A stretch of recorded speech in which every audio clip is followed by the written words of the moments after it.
everybody. Thank you. Thank you from the bottom of my heart and the top of my mind. My gratitude goes out to you, good people listening or watching us right now. Mm-hmm. Oh, by the way, friends, lovers, I'm Robert Nasir.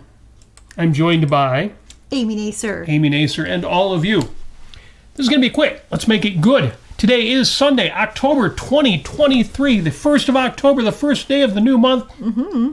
First day of the Halloween month. Yes. Unbelievable. First day of Robert's birthday First day of my birthday month. Woo! A shout out to James Valiant.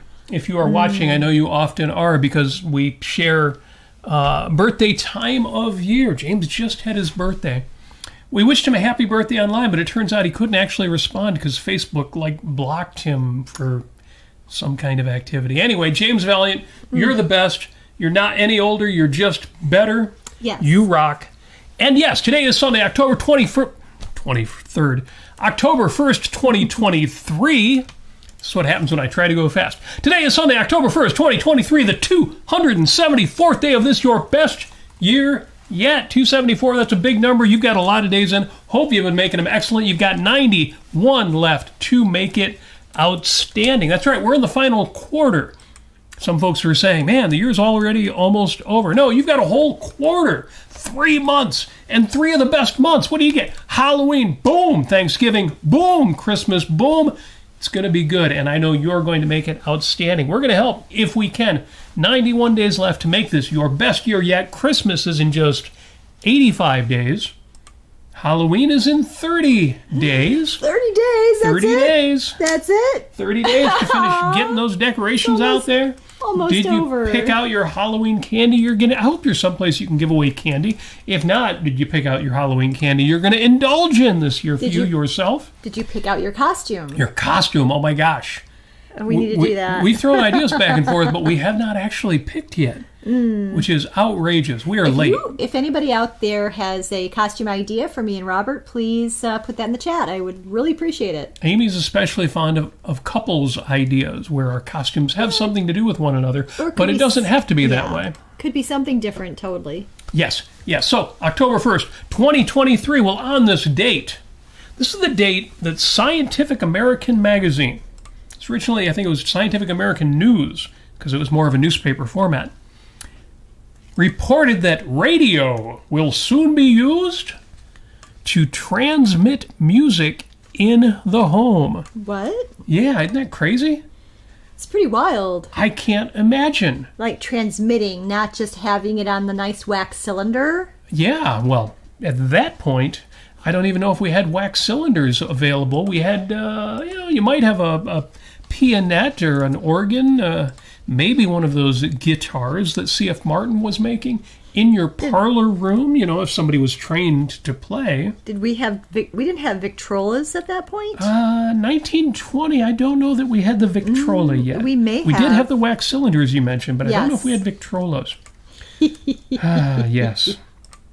In an 1888 novel called Looking Back, 2000, back to 1887, author Edward Bellamy imagined a scene in which a time traveler from 1887 reacts to a technological advance from the early 21st century that he describes as, this is from the book, an arrangement for providing everyone with music in their homes, perfect in quality, unlimited in quantity, suited to every mood, and beginning and ceasing at will.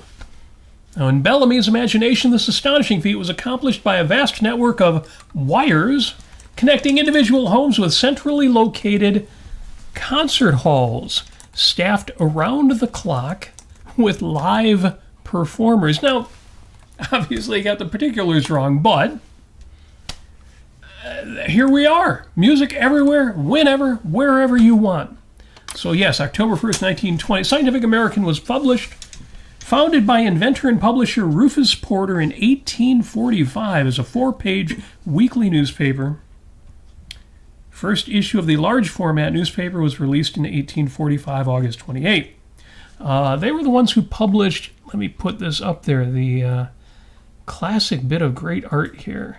There we go. Men of Progress. published by the magazine in 1862, showing American inventors such as Samuel Morse, of course, of the telegraph and Morse code, Samuel Colt, of course, of firearms, Cyrus McCormick, Charles Goodyear, Peter Cooper, and others, by the artist Christian Schlussel. Love that one. Nice. Yeah, I mean, okay, so I remember when the Walkman came out. Oh, yes. And Sony Walkman in the 1980s. And they had the very lightweight headphones and the little tiny, extremely thin, like, I don't know if it was, would you call it the styrofoam or the black... Oh, the foam ear cushions? Yeah, foam ear cushions that kept deteriorating. Yeah. After a few months, you'd be like, oh, got to get some new headphones because these are falling off. Yeah. The Sony ones held up kind of okay, but you're right, they didn't last that long. Yeah, but and the cheap ones were just disintegrated on contact. Yeah, and before that, you could have the big cans on your head. We can get back to our old style headphones. But the thing is that that wasn't transportable. Yeah, you didn't walk down the street. I guess you could, but you walked down the street with a big boom box. You had a whole bunch of D-cell batteries and a boom box, and you'd have it on your bike or whatever. It's one form of music everywhere. Yeah, that's right. Now but the idea of Wi-Fi though, when that came around, that just blew me out of the water. It was amazing. Totes. Mm-hmm. Totally. Now, we've got a theme going here. October 1st, 1908, the first production, Model T Ford, completed and delivered. Completed at the company's Piquette Avenue plant in Detroit. We have toured that plant. They are still exhibiting some of the period automobiles and cars that were produced at the Piquette plant. You can go there and they will give you a tour. Very cool. Before the Model T, cars were a luxury item. At the beginning of 1908, there were fewer than 200,000 on the road. Though the Model T was fairly expensive at first, the cheapest one initially cost $825. That's a lot of moolah for back then. Yeah, well, it's about $18,000, which these days seems like kind of a cheap car. Although the Model T wasn't, outfitted with luxuries like a car stereo for music, you had to have a musician sitting up in the rumble seat with a banjo. That's how you could have music while you were on the road. Or an acoustic guitar, yeah, right. Yes. Yeah, actually, we have the Mr. Halloween, a.k.a. Individualist here, says, Halloween, Robert, back before 1900, people also considered the idea of sending music to people's homes over their telephones. And at that time, we had party lines. So you'd have an area... you'd pick up your phone, you'd be able to hear other people's conversations just for fun. Because you couldn't individuate telephone lines back then, we just didn't have that technology. So yes. Yeah, and because we laid the first telephone lines, I may have told this story before, we actually ended up with lower quality. The bandwidth that was possible to have when telephone lines were first installed across the United States over, twisted pair copper wire, it wasn't that good.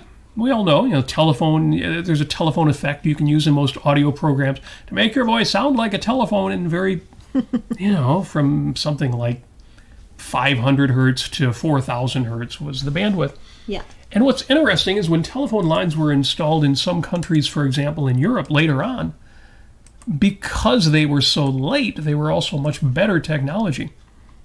I tell the story of the Yes album, Going for the one of my favorite albums by the band Yes, 1976, and or was that one 77?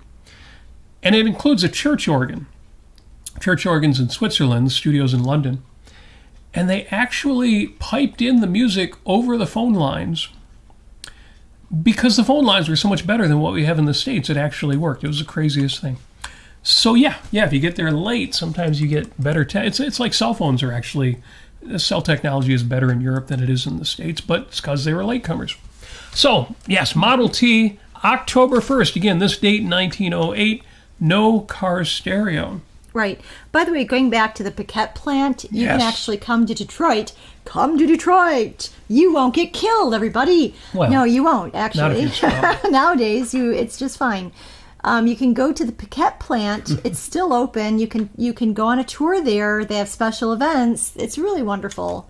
You can see that, the story of the Model T, why it's T and not A, or there used to be an A, and there used to be a B, and it was pretty much a consecutive order of letters. I don't think every letter. I think there was some prototypes. They weren't put into production, so they skipped those letters. Yeah, but you're right. Or there were several. just like prototypes of a particular engine or whatever it was, and then they would go on to the next letter. So, yeah, Model T is a thing. Yes. Equal to Reality says Detroit Rock City. We'll talk about that because we are in Detroit Rock City, and that's going to relate to a couple things here. Of course, Detroit Rock City is where the Paquette plant is and where you can tour that factory.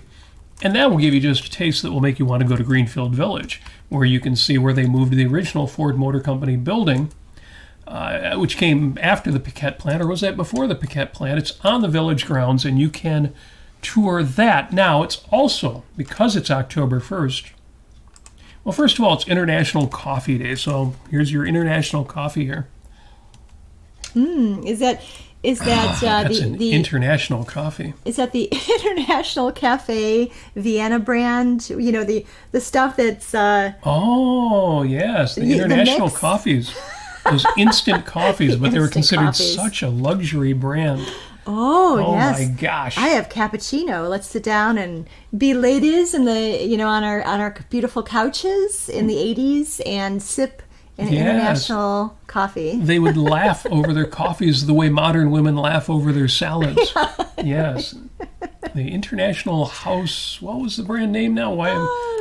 It's not House of Pancakes. No, I was joking about this the other day, and now it's not coming to mind. Always what happens when you turn a camera or a microphone on. That was the International, I don't think that's the brand. Now it's... No, that's a modern one. You're looking for the old one. Yeah.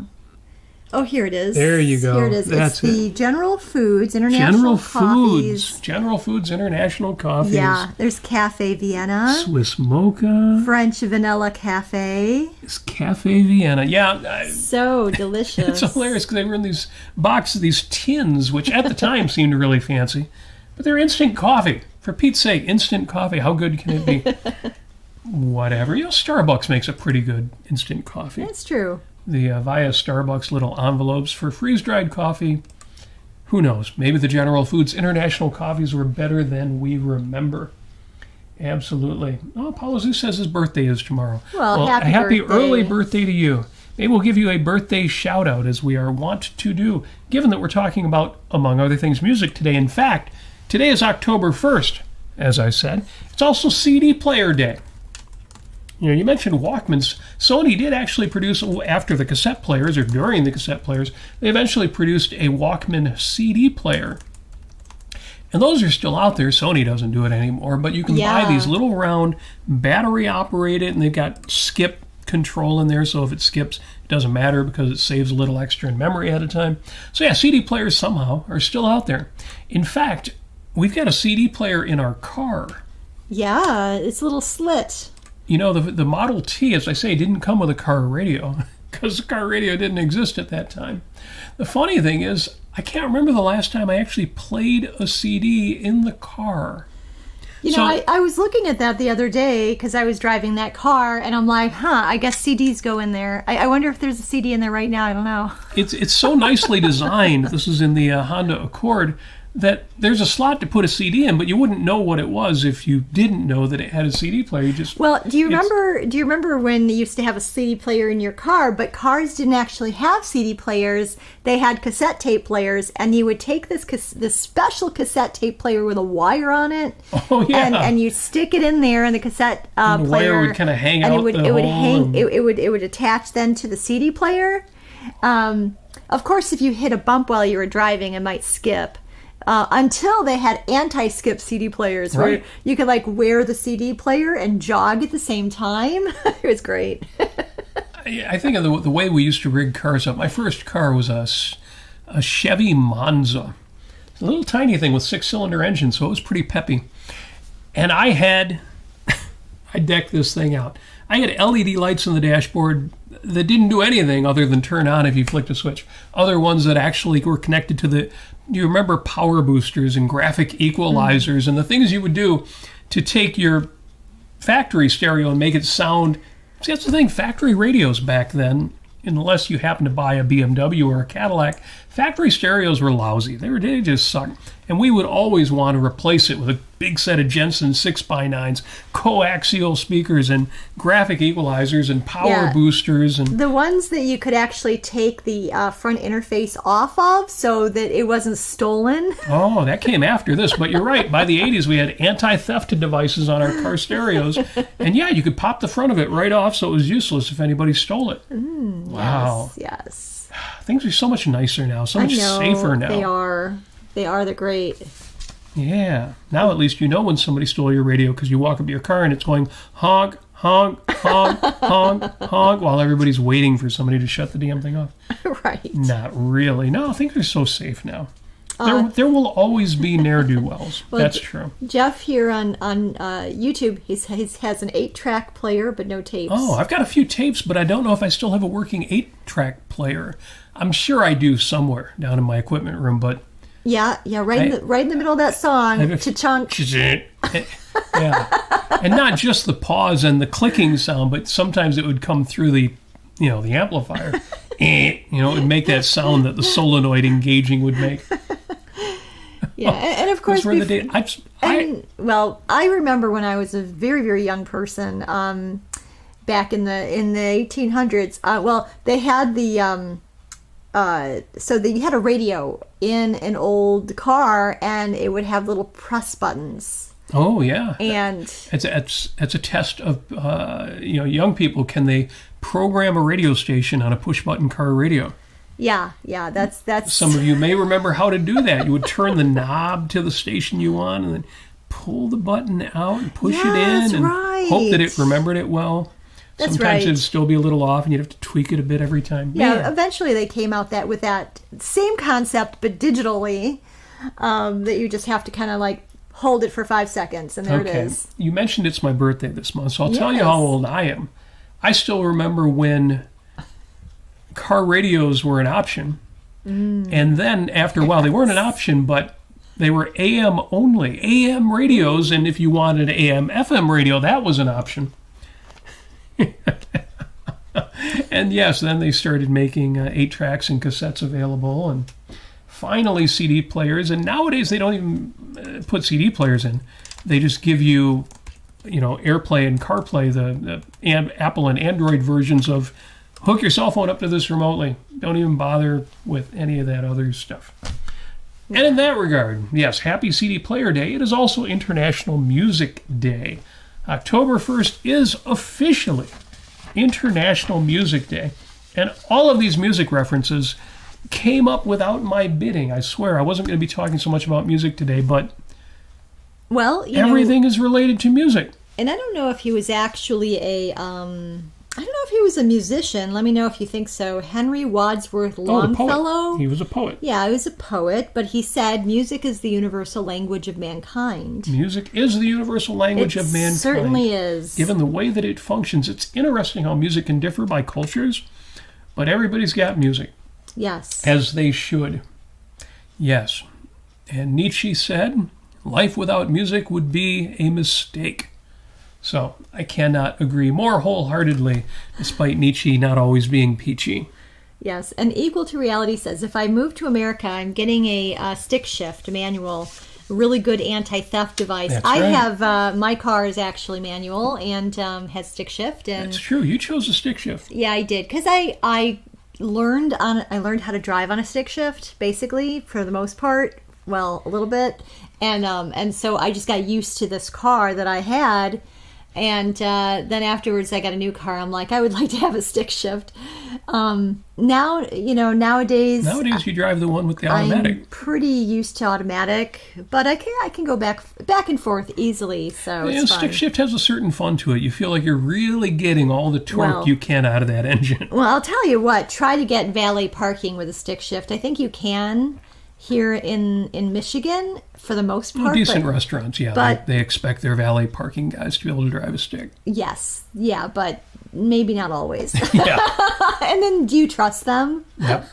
Yeah. And Christopher Smith makes the point that stick shift's great unless it's rush hour. Yeah. Stop and go traffic is not where you want your stick shift. So. Yeah, you really get the calf muscle going in your left on your left leg there. It's really good for that. It's a bit of a nuisance. But yeah, everything is music today. It's Julie Andrews' birthday. Happy birthday, Julie Andrews. Yes. Still with us at age 88. It's great. Too sweet. Feel free to share with us in the chat your favorite Julie Andrews film. Is it... Sound of Music? Sound of Music is kind of easy, obvious, Yeah. right? Of course, Sound of Music. Maybe Mary Poppins. But have you all seen Victor Victoria? Oh, right. Maybe my favorite Julie Andrews film. Yeah. Well, I love how she sang in The Sound of Music. I love it. Yes. I love it. I love when she sings to Mother Superior. She's like, climb every mountain, and I want to sing it, but I don't know. It's just a great. It's kind of a contrary to Catholic teaching. The idea of go out and live your life and live to the fullest and follow. Find your values that you most love at a nunnery. Yep. It's a shame that they didn't trust her with the star power to do My Fair Lady, which she did on Broadway with Rex Harrison. Rex Harrison was in the movie, but Audrey Hepburn got that role. But then they wouldn't let Audrey Hepburn sing in the movie. It's not actually her singing. So Julie Andrews, of course, the double threat there, the singing and the acting. What's your favorite Julie Andrews film? And if you haven't seen Victor Victoria, it is a must-see, especially for those of you who think that today's transsexuals and cross-dressing and all of that is anything new. A hilarious and charming film. And Julie Andrews is just the best. So happy birthday, Julie Andrews, age 88, still with us. Another oldster who is still with us. I wasn't going to mention this, and then I was, and then I wasn't, but happy birthday to James Earl Carter Jr. Jimmy Carter is 99 years old today. He's the Peanut Man. Now, I had a couple of good things to say about Jimmy Carter before Amy reminded me. Jimmy Carter's the worst. He's the worst. But he was the deregulator. He deregulated in the 70s. He's the one who, after he left the presidency, he went out and actually built houses. He didn't just tell people, work for Habitat for Humanity while I live in my castle. No, he went out and did... I thought that was kind of cool. Yes, we always called it Habitrail for Humanity. If you look up on The Onion, Habitrail for Humanity is hilarious. And you can totally imagine Jimmy Carter building one or even living in one. And it goes with the whole theme of Jimmy Carter supporting socialists, for decades and decades. He actually was the one who killed Venezuela. He killed Venezuela. And he just... So he had this really wacky idea, on his peanut farm back in the early 80s, and he came up with this organization called the Carter Center, and he was supposed to be helping countries in Latin America and bringing technology and civilization to them, right? And that included democracy and voting. And so at the time, Venezuela was just riddled with socialists, including Hugo Chavez. But the thing is that they adopted some kind of new voting system, or they had some kind of voting system that was supposed to be very good, and then Jimmy Carter backed them, and he's like, oh yeah, I love the fact that Jimmy Carter's going to share the wealth with his people and all this stuff, because Venezuela is just... It has a lot of oil reserves, a lot of natural resources. It's, a great parasite ground for socialists. And so, anyway, Jimmy Carter, I'm wishing him an unhappy birthday for that. So, for all of you Smiths fans out there, I'm wishing him an unhappy birthday. But yeah, so it was just it was a whole debacle. And then when Hugo Chavez died, he sent condolences, and he said what a bold leader he was, and that he helped so many millions of people in his country. I'm like, It's crazy. This is such crazy talk.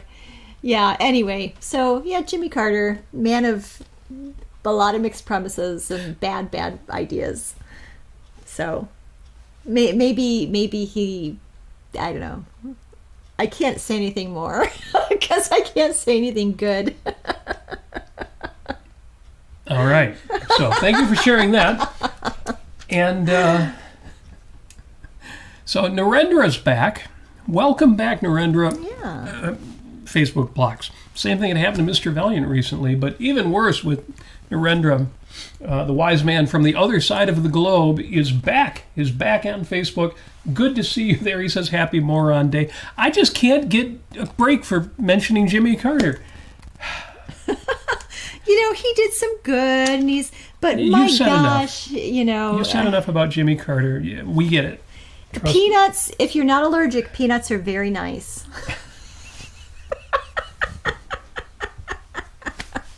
Let me know when you're done. I'm done. You're done? Really? With Jimmy Carter, you're done? Reese's are really delicious. Now we're getting back to favorite Halloween candy. So, anyway, somebody is 99 years old, still alive today. Whatever. It's also the birth date of William Edward Boeing. Not still with us, because, of course, he was born in 1881. But the man who founded the Boeing company. What's interesting is, Boeing is, of course, in Washington State, but Boeing was actually born in Detroit, Michigan. Oh, that's so cool. So he was a Motown boy, at least at the very beginning. And lived to be 74, that's a good life. And lived almost as long as the great thespian and singer Richard Harris. This was his birth date in 1930. He lived to be 72. We lost him in 2002 after the first two Harry Potter movies, unfortunately. But happiness to his memory. Go out and watch that first Harry Potter film, Harry Potter and the Sorcerer's Stone.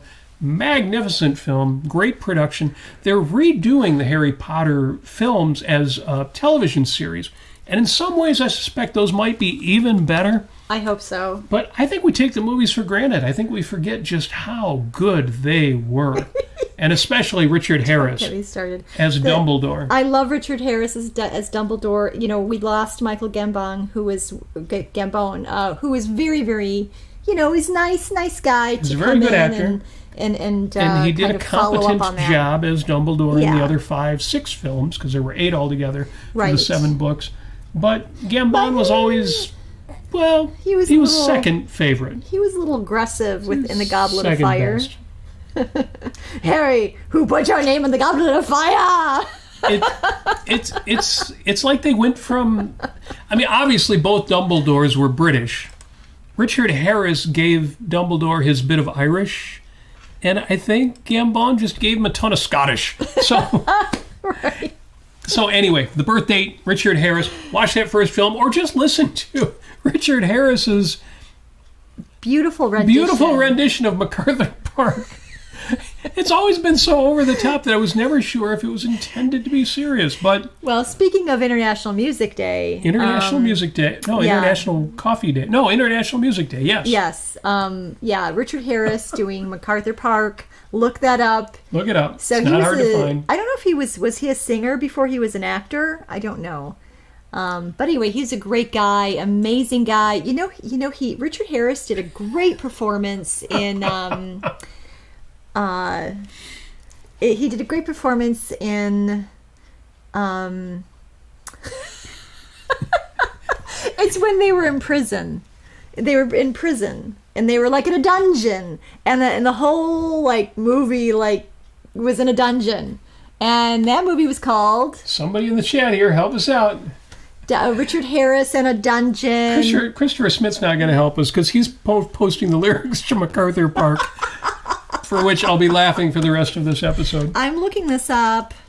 Richard Harris dungeon movie. No, it wasn't. Oh, Count of Monte Cristo. Yes, the Count of Monte Cristo. I don't know he was in Count of Monte Cristo. Yes, he was great. With Caviezel. Yeah, we've got to rewatch that because that was a great film. It was a great film.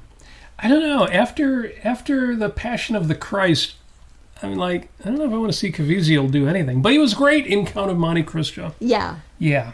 Yes. That was a very well done film. I forgot Richard Harris was in that. Yo, he was so good in it. Very good. Well, happy belated, a happy birthday to the late Richard Harris. Yes. Shameless self-promotion for the week, just real quick. 4 episodes on the Ayn Rand Center UK. It's a lot of work, Robert. Yeah, you weren't on this week. You were doing other things. I was in meetings. I was so busy this week. It was crazy. I was saving the world. That's what I was doing. So I won't even bother to read them. Well, the one I did with James Valiant you should listen to.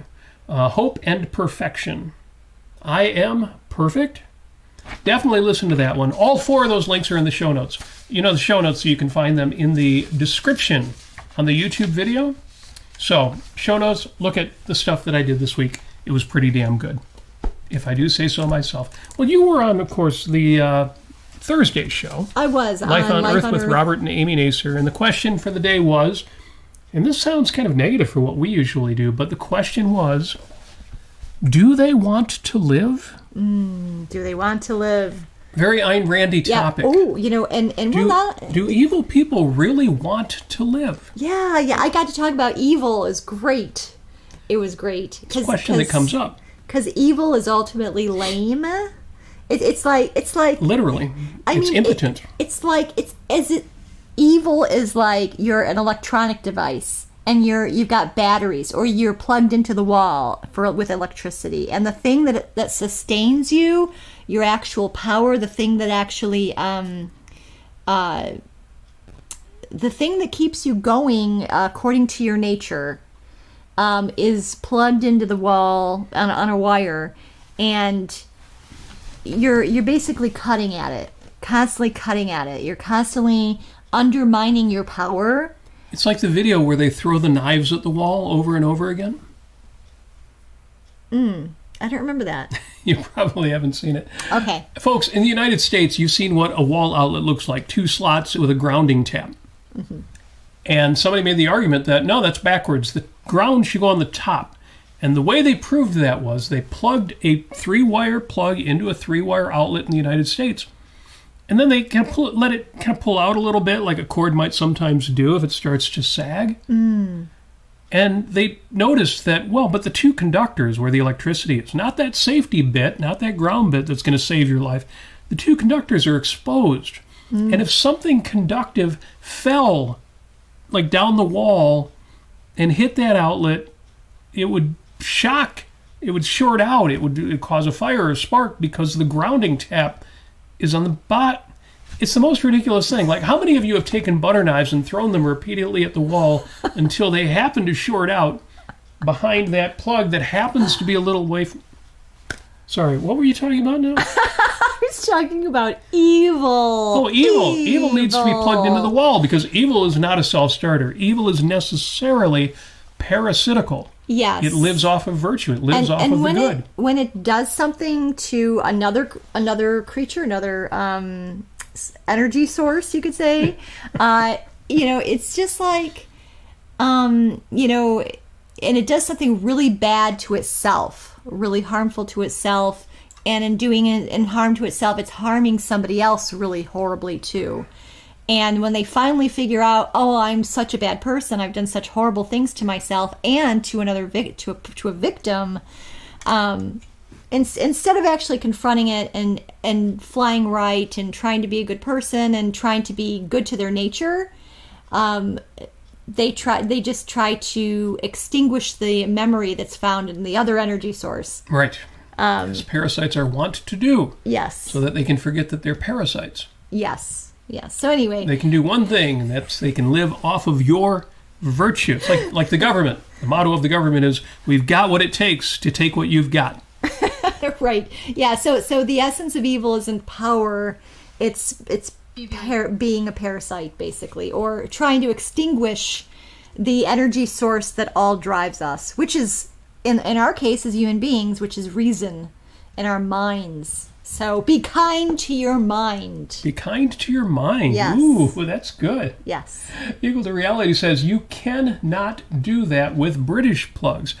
And I read it as you can't not do that. I'm like, I can't resist throwing those butter knives at the wall socket.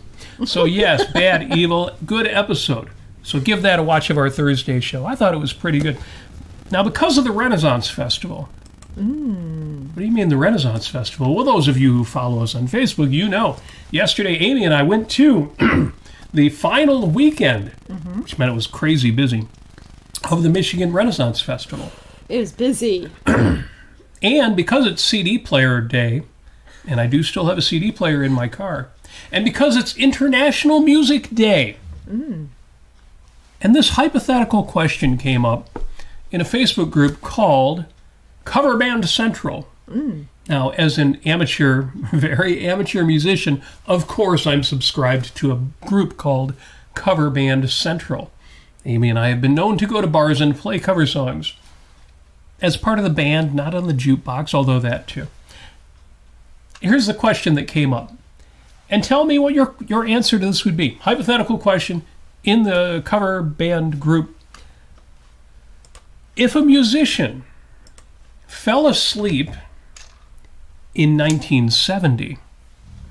And he's got the big hair and the big lamb chop things going on and a horrible mustache and he kind of smells bad.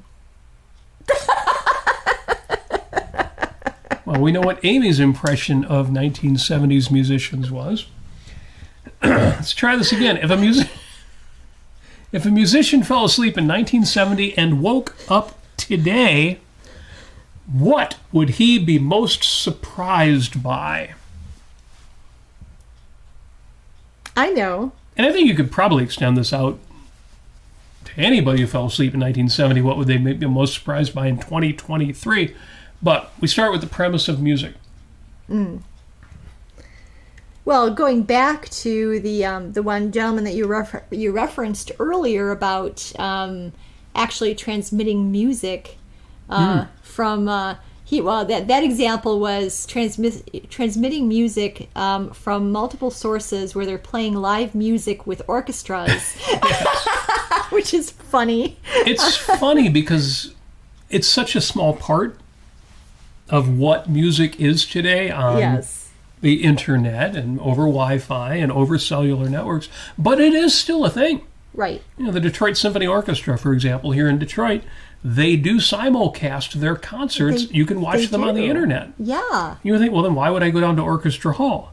Except it's an entirely different experience. Yeah, it is. Put on some nice clothes and go watch live in a hall with musicians. But still, if you want to experience the music live, you can do that. But you're right, it is kind of silly that he thought, and there would be live musicians 24 hours a day, different concert halls, so you could always be listening to live music. But I think that the biggest and most revolutionary thing is, like you said, the internet, but having the internet at your fingertips in your pocket, that's really amazing. Cellular networks, yeah, it's amazing that you're right. We thought it was one thing to have somehow we could find somewhere out on the WWW, the World Wide Web, find that information. But now it's following you. It's in your pocket. It's in your hand all the time, all day. And now we're at the point where you can find artificial intelligences to help you go through all that information and find what you're really looking for. Who knows, 10 years, 20 years, 30 years from now, what that's going to look like. But yeah, when they asked the question online, my answer was exactly that, the ubiquitousness, the just easy availability and everywhere of any piece of music you want to hear anytime, any genre, and often live, like our friend from 1888 thought it would happen eventually. My number two answer, for you musicians out there, you'll appreciate this. My number two answer to the musicians group was the easy availability of digital audio workstations, in other words, home studios, that you can run an entire home studio on a modestly powerful computer and with audio quality that rivals studios. And they're all over the place. I'm sure on the block, on the street where I live, I'm not the only one with a home studio. So Yeah, so we've got some funny things that I'm going to mention here. But before I do, I'm going to go over to YouTube, where it has this little thumbs up button. It looks kind of like that, like a hand. Yeah, I see that. The number in your thumb up. 3 is there. What does that number 3 mean? Yeah, I don't know. I think, I see. If you hover over it, it says, I like this. So whoever's listening and watching right now, if you could please go ahead and click on that little thumb thing. Oh, but you haven't clicked yours. Oh, yeah, there now it goes. I just did it. Oh, snap to 4. All right. Like and share. Help us out. Hook us up. Yeah, so we've got individualist, aka Mr. Halloween, aka Paul. I think that musician would be amazed at the vast proliferation of high fidelity music. This revolution did begin in 1948 with LP records, but since 1970 it really took off. Yes, 1948 when they went from shellac hi-fi to hi-fi. Yes. Ooh, yeah. Yeah, it's interesting because around that time, stereo became a thing, except it didn't take off. It didn't take off until the 1960s. But they knew back then, I forget who the engineer was, there's a good documentary about Abbey Road Studios where they talk about this, that it was possible to do stereo. But even through the 1960s, the monaural mixes were given the most attention. Stereo was seen as a gimmick. Eventually people understood, no, we want that sound stage. Now, if you can take it to 2 speakers, why not take it to 4? But quadraphonic never took off, even though they came up with that in the 70s. I think in theory in the late 60s. And then finally, the one place where it really matters did take off, which was 5.1 for home theater. Mm-hmm. And old record albums got remixed. You can now buy 5.1 mixes and even 7.1 mixes. Classic albums from like those weird mutton shop people you were talking about in the 1970s that you can listen to on your home stereo if you've got it configured with speakers around the room. Very cool. Yeah, we mentioned this before on the show, I think, but a couple weeks ago we went to see the Stop Making Sense film by Talking Heads. Yep. And they remastered it. And the sound was so much better. Yeah, it was in IMAX. It was really great. Remastered 4K and IMAX. Yes. That was amazing. A really nice experience. And the whole theater was completely filled with people, and everybody was having a great time. Yes, and that's now in wide circulation. You can see that original Stop Making Sense, but with the 4K upscaling and the 7.1 IMAX sound, you can go out and see that. It's funny, Apollo Zoo says, well, 2 ears, makes sense.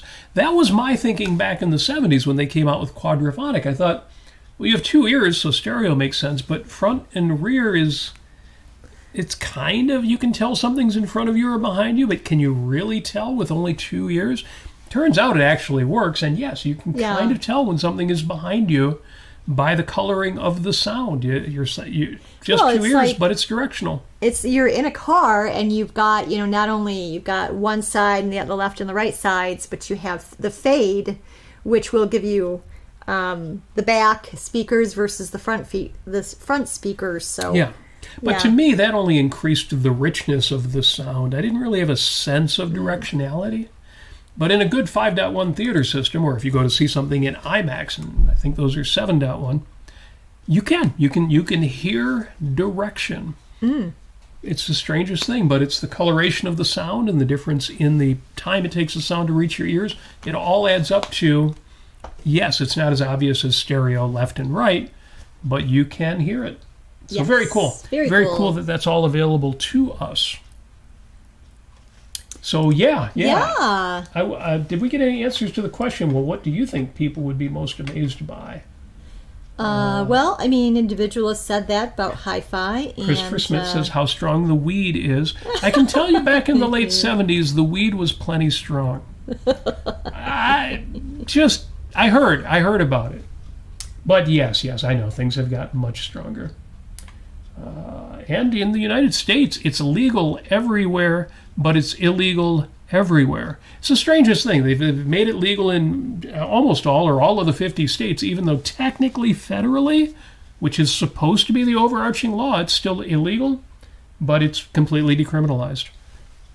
Kind of a shame because nowadays I hate the smell of the stuff. But Yeah, I do agree that drugs should fascinating. not be illegal. Drugs should be legalized. I actually watched a documentary that I forget exactly when it's fairly recent, but it's called Murder Mountain, and it's about Humboldt County in California, where I think 60%. Well, I don't know if this has changed, but they legalized marijuana, and then it's basically the tale of people who had been, just murdered casually because you're in that business, and as one does when you make drugs criminalized, and it goes underground. But how the people there are trying to transition into selling weed legally, and all the regulations and the packaging and the purity standards and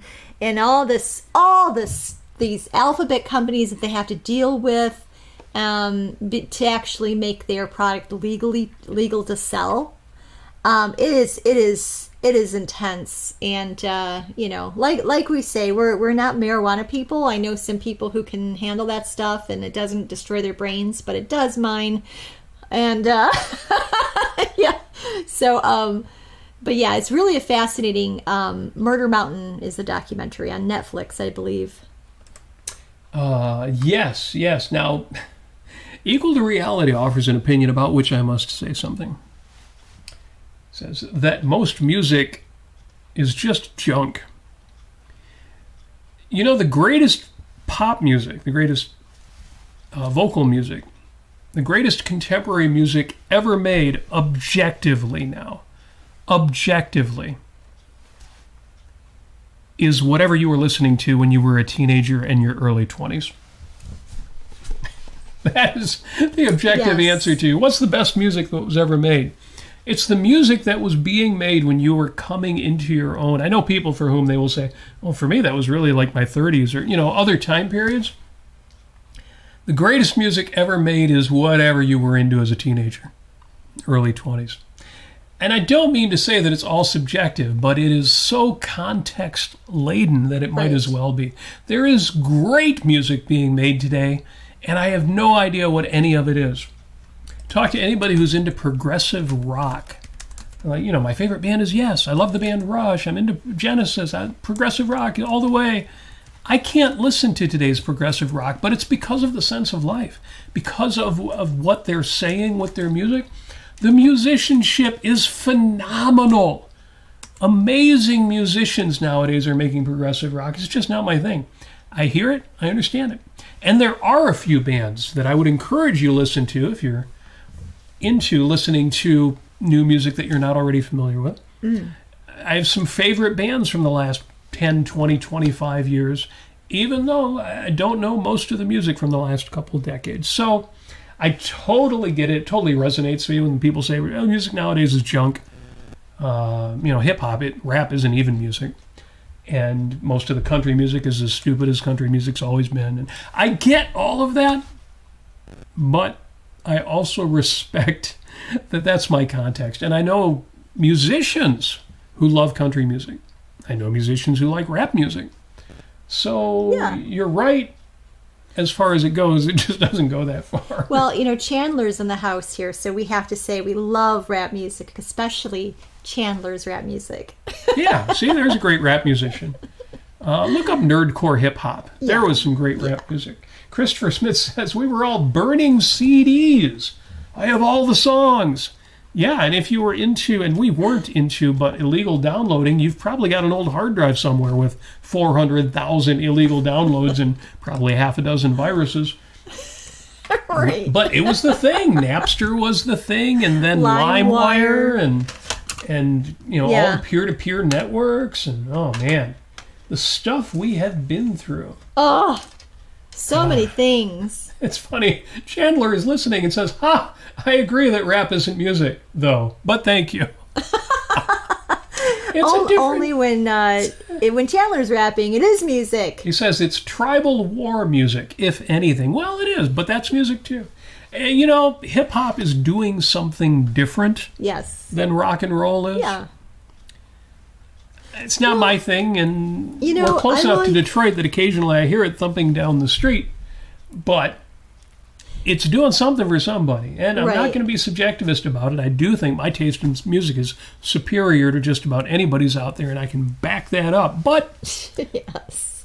but I wouldn't go so far as to say that the best days of music are gone. We went to a concert week before last by a band by the name of Owl City. Some of you young people will be like, oh yeah, I know who that is. And it's essentially one musician. He brings a couple guys on stage with him to make it an awesome concert. Yeah. And it was great music. And it was a great Yeah, it was a concert. lot of And fun. the people there loved it. And Oh, loved it for yeah. good reasons. You could Yeah. understand their enthusiasm. They're singing along with all the most popular songs, and there were quite a few of them. Too cool, brand new stuff. It was like very like nerdy, uplifting pop music. But nerdy, you say that like In a good Rush way. wasn't nerdy. Well, You yeah, say I that guess like so. Genesis wasn't nerdy. I'm talking about nerdy in the sense of the last 10, 20 years. Yeah, nerdy, I know. Which is different, which is not an insult. And it's just I mean, that... you're talking about, there's one guy in his studio. Well, think about Mike Oldfield, and Tubular Bells, and other musicians like that who masterminded all their own stuff, played most or Well, all the instruments. So, Todd Rundgren. Todd Rundgren. Of course, Stevie Wonder. If you know the album Something Anything by Todd Rundgren, on the first 3 sides of that 4-sided album, he played every instrument That's and right. had hit songs from it, like I Saw the Light, and made him $1 zillion playing with Yes. himself. I mean, by himself. But no, Owl City was really, really good, and it was very enthusiastic, and it was major key music. It was pop. It was in a good way, in a good major key pop way. It was fun. Yes. I admire solo artists. Stevie Wonder, you said, who often played all of the instruments on his songs. Right. Not always, because by the songs in the key of life, he was also bringing in amazing session musicians. That's true. But the albums before that, many songs where he played everything. Right. I mean, he was he a great drummer. Oh, Paul McCartney. Yes. Think of McCartney 1, McCartney 2, McCartney 3, but also Chaos and Creation in the Backyard was almost entirely self-performed. So, yes. And, of course, yeah. Yeah. All right. So, yeah. Christopher Smith says, explore Lydian. Well, there you go. All right. Well, Always good advice to explore up. explore a scale based on the 4th degree of a major scale. wait. Is I'm more about Mixolydian because I'm a blues guy.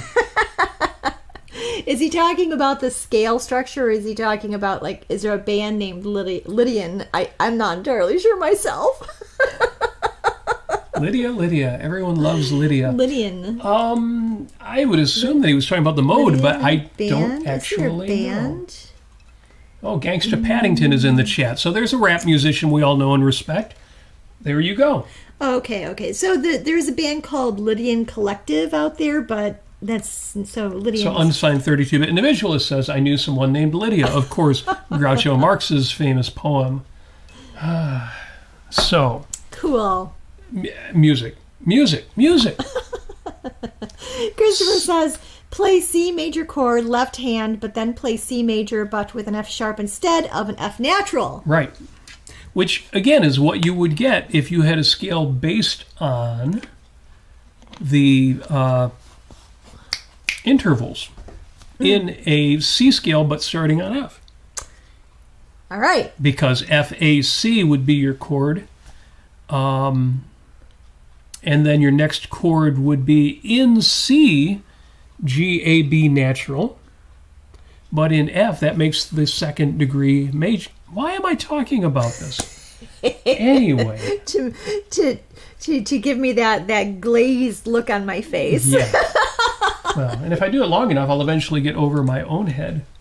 So, yes. Hey, this was supposed to be a short show. Oh, shoot. So, my post-it note for the week says, thank you, yesterday me. Now, originally, my original post-it note just said, thank you. And it would be thank you for the music. Thank you to everybody out there who has anything whatsoever to do with music. Even if you are just some dude out there, some gal out there who purchases music, you are part of what has made music everywhere, ubiquitous. I want to hear a song, I get to hear the song. I want to change my mood. I have a whole playlist for whatever mood I need to change my mood to, whatever is either desirable or perhaps useful to me.